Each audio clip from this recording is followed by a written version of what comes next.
নমস্কার, শুভ্রার Bengali story telling চ্যানেলে সকলকে স্বাগত। মানুষের কোনো কোনো ঘটনার থেকে অনেক সময় মানুষের পুরো মনটা পাল্টে যায়। তা এখন যে গল্পটা বলতে যাচ্ছি, সেই গল্পটার যোগেনবাবুর মনটা ঠিক এইভাবেই পাল্টে গেছিল। তোমরা গল্পটা শোনো, আশা করি তোমাদের ভালো লাগবে। তা গল্পের লেখক হচ্ছেন শীর্ষেন্দু মুখোপাধ্যায়, আর গল্পের নাম হচ্ছে লক্ষ্মী প্যাঁচা। ওহ, এই যে একেবারে হরিপদ জিনিস রে। আগে ভালো জিনিস বলেই তো আপনার কাছে আসা। এসব জিনিসের কদর কজন করতে পারে বলুন? আর দামই বা দিতে পারে কজন? তা আনলি কোথা থেকে? বাজারে জিনিস নয় তো তোকে বাপু বিশ্বাস নেই। কি যে বলেন, কবে নেমক হারামি করেছি বলতে পারেন? দ্বিজপদ আর যাই হোক বিশ্বাসঘাতক নয়, সত্যি কথা বলছি। গেরস্থ ঘরের মেয়ে, আতান্তরে পড়েছে, এটো কাটা হয়নি এখনো। গেরস্থের মেয়ে বলছিস? পরে আবার পুলিশের ঝামেলা হবে না তো? দেখিস বাপু, আমার একটু চরিত্রের দোষ আছে বটে, তা বলে আমি মেয়ে ছেলে দেখলেই কাণ্ডজ্ঞান হারিয়ে বসি না। সে আর বলতে, আপনার সঙ্গে তা ধরুন 3 বছরের কাজ কারবার আমার। আপনাকে চিনতে কি আর বাকি আছে? এ ভালো মেয়ে বাবু, সরল সোজা, গরিব ঘরের মেয়ে, নিজের ইচ্ছেতেই এসেছে, ও নিয়ে আপনি ভাববেন না। ওরে তাই কখনো হয়? আমার একটা নিয়ম আছে তো, ঘরে ওর কে কে আছে সব খতেন দে। বাপ কি করে? নেই নেই, মরেছে কবে? আর কে আছে? মা আছে আর 2 ছোট ছোট ভাই বোন আছে। চলে কি করে? গতর খাটিয়ে ওর মা ক্ষেতের কাজ টাজ করে, মুড়ি টুড়ি ভাজে, চলে না, বড্ড অসুবিধার মধ্যেই আছে। মেয়েটাকে একটু কাছে ডাক, একটু কথা করে দেখি। মেয়েটা একটু দূরে মালঘরের দরজার কাছে জড়সড় হয়ে দাঁড়িয়ে আছে। কথা টথাগুলো শুনতে পেয়েছে কিনা ঠিক বোঝা গেল না, কোনো ভাবান্তর নেই, তবে দেখতে বেশ ছোটোখাটো চেহারা, তেমন কালো নয়, মুখের ডৌল্যটুকু বেশ ভারী মিঠে, যোগেনের চোখে বেশ লেগে গেছে। মেয়েটা কাছাকাছি এসে মাথাটা হেঁট হয়ে দাঁড়াতেই যোগেন জিজ্ঞাসা করলো, বলি নিজের ইচ্ছায় এসেছ নাকি এ হতবাগা ধরে বেঁধে এনেছে? দেখো বাপু, আমি কিন্তু ঝুট ঝামেলা পছন্দ করি না, বুঝে সুঝে এসে থাকলে ভালো, নইলে বাপু কিন্তু আমার পোষেবে না। মেয়েটার কথা কিছুই বলল না, যেমন দাঁড়িয়েছিল তেমনই দাঁড়িয়ে রইল। ও দিজু, এ তো কথা কয় না রে, বোবা নাকি? না না, বোবা কালা হাবাগো ওসব কিছুই না, তবে মুখরা নয় আর কি। মুখারা নয় সে না হয় হলো, তাহলে বোবা হলে চলে কি করে? তোমার নাম কি গো মা? বোবা যে নয় তা বেশ বোঝা গেল। খুব ক্ষীণ কণ্ঠে জবাব এলো, অধরা। অধরা? বাহ, বেশ নাম তো। তার দ্বিজপদর কাছে সব ভালো করে শুনে বুঝে সুঝে নিয়েছ তো? মেয়েটা এবার আবার চুপ। দেখো বাবু, আমার লুকোছাপা কিছু নেই, সব দিনের আলোর মতো পরিষ্কার। দেশের বাড়িতে আমার বিয়ে করা বউ আছে, ছেলেপুলেও আছে। আমার বয়সও ধরো এই 49 চলছে। বাড়ি ছেড়ে কারবার আঁকড়ে পড়ে থাকি। রসকসহীন জীবন, বুঝলে না? তাই মেয়ে মানুষের একটু দরকার পড়ে। পয়সা ন্যায্যই পাবে, কিন্তু পরে আবার ঝামেলা ঠামেলা পাকিয়ে তুলো না। আগের জন তো গয়নাগাটি সম্পত্তির ভাগ চেয়েও ক্ষান্ত হলো না, পরে বিয়ে করার জন্য চাপাচাপি শুরু করে দিল। ওসব মতলব থাকলে কিন্তু আগের থেকেই তুমি খোলসা হও। মেয়েটা তাতেও চুপ। দ্বিজপদ কাঁচোমাচো মুখে বলল, আহা, আনকোড়া মেয়েটাকে অমন পষ্টাপুষ্টি বলতে আছে? ঘাবড়ে যাবে যে বাবু, ওসব যা বলা খাওয়ার তা সব বলে কই এনেছি, আপনাকে ওসব ভাবতে হবে না। দেখো দ্বিজপদ, পুতুলকেও তো তুমি ওইসব বলে কই এনেছিলে, তাতে কাজ হয়েছিল? কি হাঙ্গামাটাই না বাঁধালো বলো। তা বাবু, কিছু মনে যদি না করেন, পুতুল থাকলেও আপনার কিন্তু ওই সরস্বতীর সঙ্গে তখন ওই মাখামাখি করাটা ঠিক হয়নি। যোগেন ফুঁসে উঠে বলে, কেন ঠিক হয়নি কেন? সরস্বতীর সঙ্গে কি আর কার সঙ্গে মাখামাখি করলাম তাতে ওর কি? ও কি আমার মাগ নাকি? পয়সার সঙ্গে সম্পর্ক, ব্যাস, পয়সাতেই সম্পর্ক শেষ। আচ্ছা, সেসব কথা একটু আড়ালে বলবেন, ও একেবারে আনকোড়া কাঁচা মেয়ে, ভয় খেয়ে যাবে। যোগেন নরম হলো। আসলে মেয়েটাকে তার বেশ ভালোই লাগছে। 22-23 বছরের বেশি বয়স নয়, পরিষ্কার পরিচ্ছন্ন আছে, উলোঝুলো নোংরা ভিখিরির মতো চেহারাও নয়। তা ওহে মেয়ে, সব বুঝলে তো? কথা না কও, একটু ঘাড়খানাও তো নাড়তে পারো। মেয়েটা ঘাড় নাড়ল না, কথাও কইল না। মুশকিলে ফেললা দেখছি। অমন কাঠের পুতুলের মতো দাঁড়িয়ে থাকলে কিছু কি বোঝবার জো আছে? বলি কালা নও তো?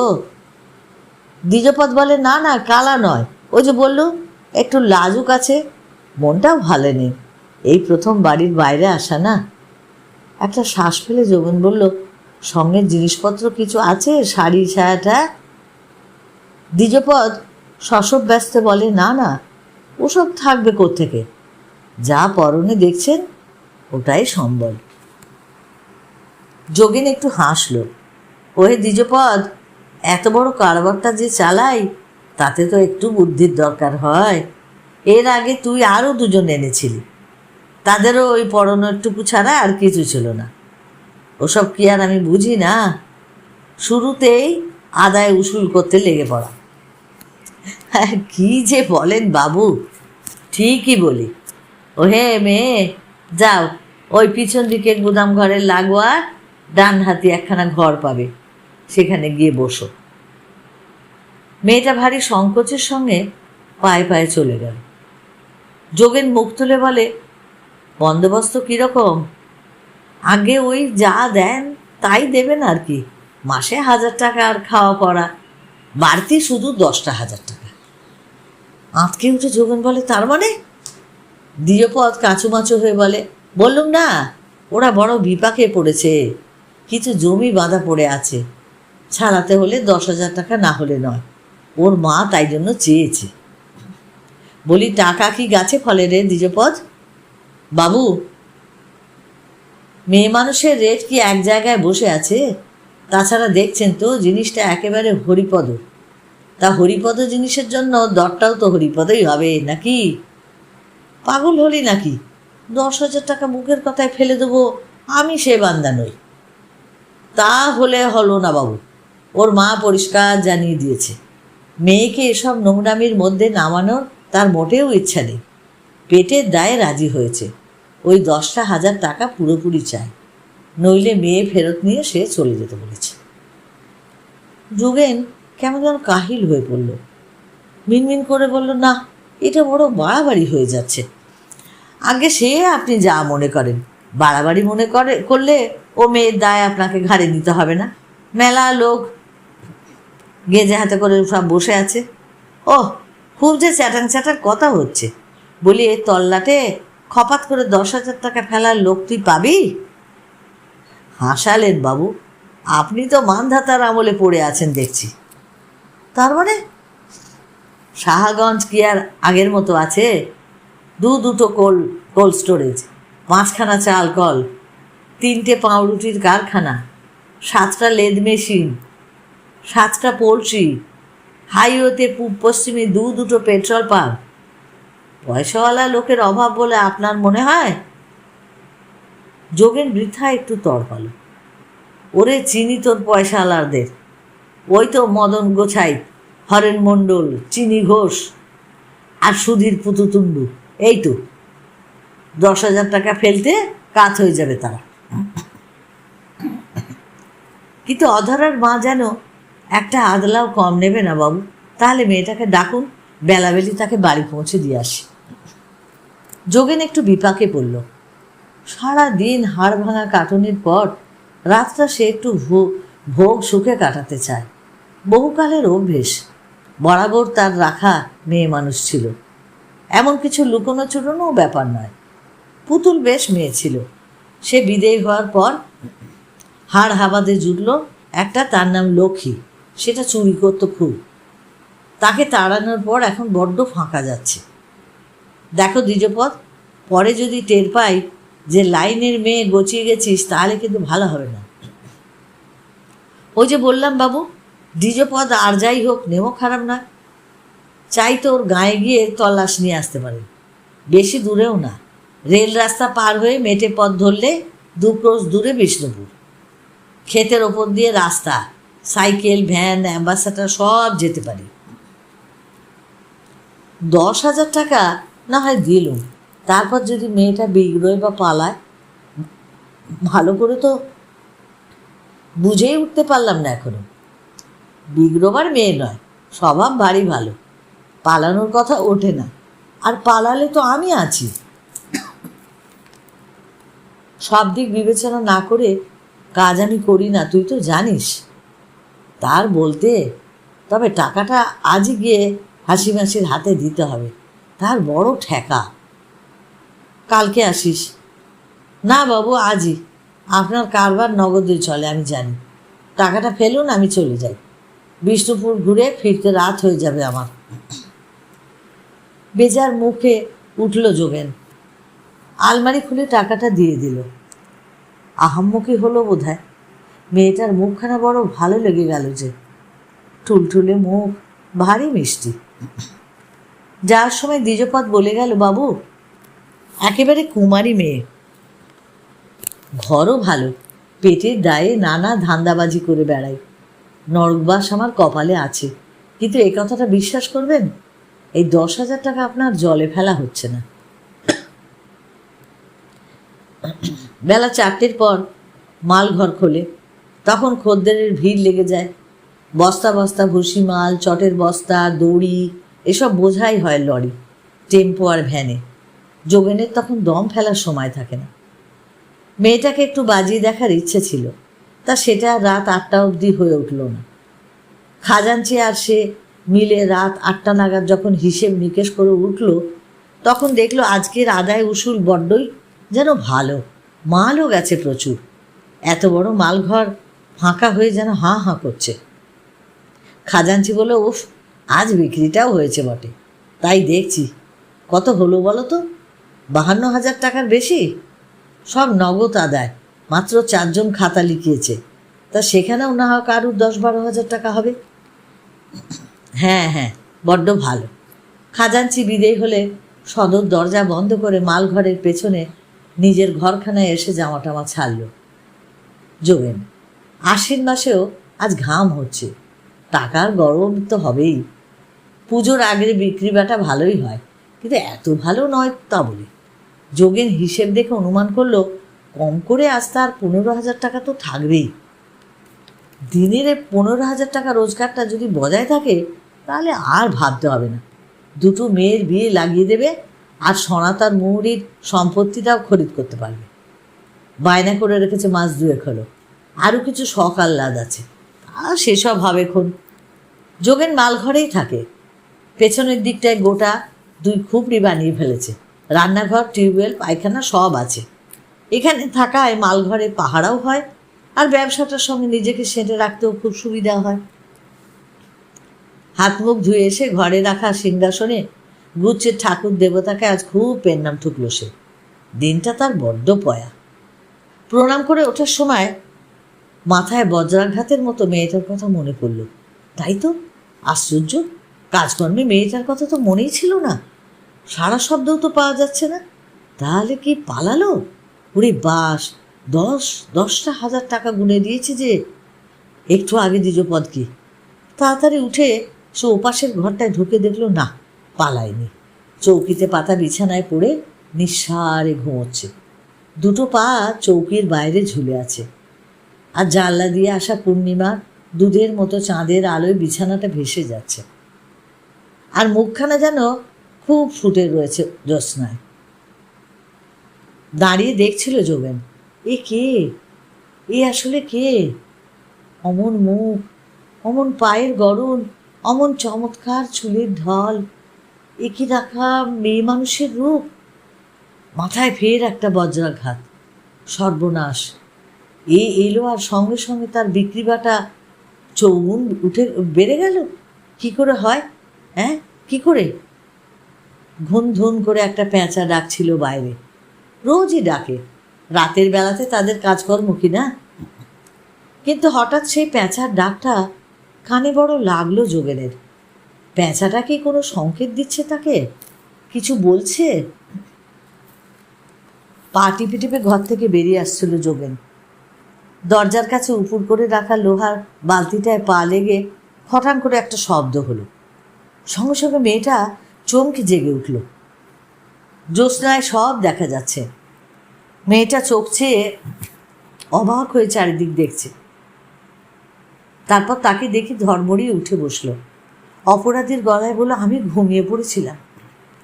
যোগেনের মুখে কথা এলো না। কেমন যেন তার শ্বাস আটকাচ্ছে গলার কাছটায়। সে দাঁড়িয়ে রইল। মেয়েটা তার ভাঙা খোঁপাটা ফের বেঁধে নিল।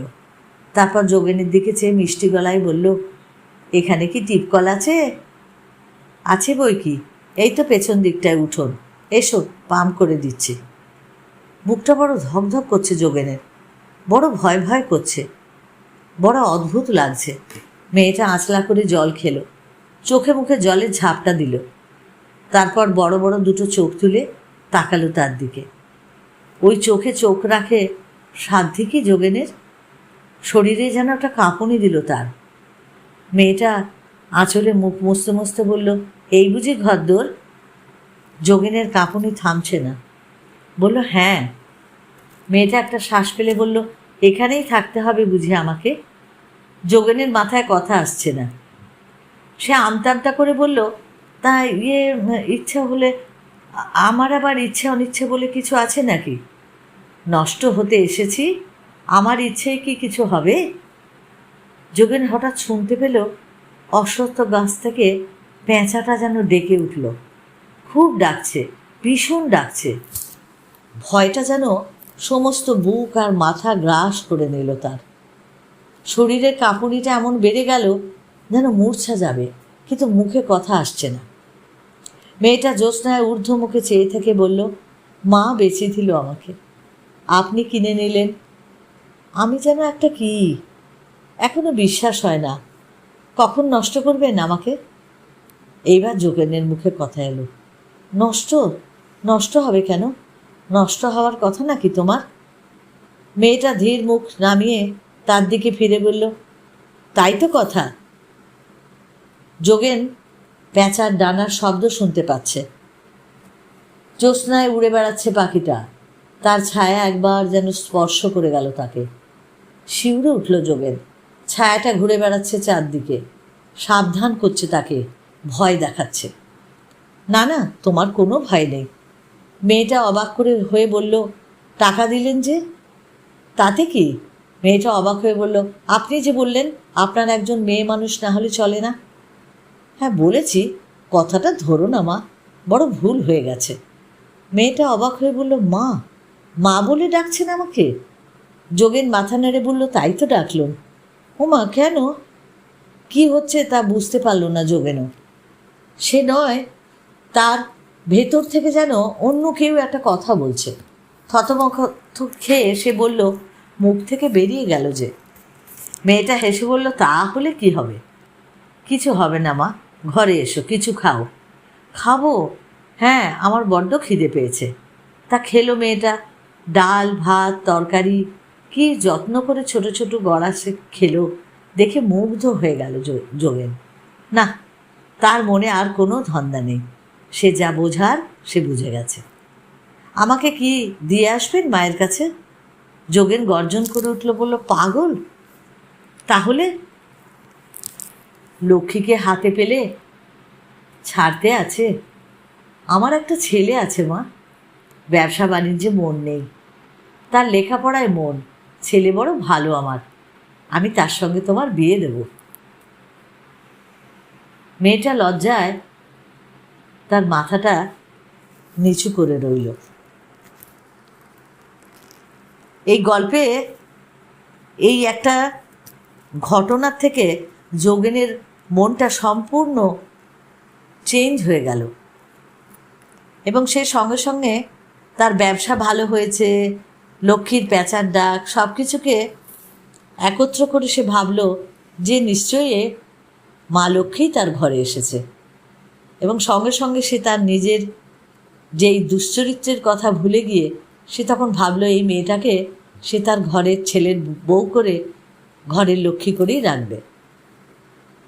তাই গল্পটা যদি তোমাদের ভালো লাগে তাহলে তোমরা অবশ্যই লাইক করো, প্রিয়জনের সঙ্গে শেয়ার করো, আর যারা এখনও সাবস্ক্রাইব করোনি নতুন প্লিজ প্লিজ সাবস্ক্রাইব করে আমার পাশে থেকো, আর যারা সাবস্ক্রাইব করেছো তাদেরকেও আমার অনেক অনেক ধন্যবাদ। তোমরা সবাই ভালো থেকো আর অপেক্ষায় থেকো আমার পরবর্তী গল্পের জন্য।